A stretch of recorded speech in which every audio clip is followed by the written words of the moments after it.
October 10, 1964. Sa kauna-unahang pagkakataon, ang Olympics ay idinaos sa Asia, dito mismo sa Tokyo, Japan. Matapos ang mapait na digmaan, ang Japan ay muling bumangon mula sa abo. Ang 1964 Olympics ang naging simbolo ng kanilang muling pagkabuhay at modernisasyon. Sa makasaysayang araw na iyon, higit sa 5,000 atleta mula sa 73 bansa ang nagtipon sa bagong Tayong Olympic Stadium, hindi lang para maglaro, kundi para magkaisa.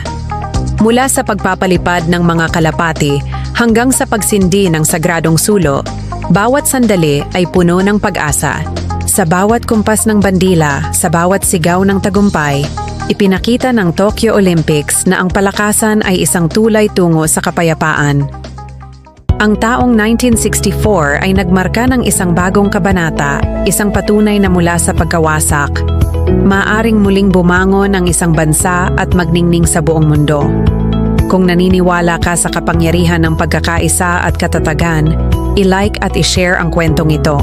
Huwag kalimutang mag-subscribe para sa mas maraming kasaysayang nagbibigay inspirasyon.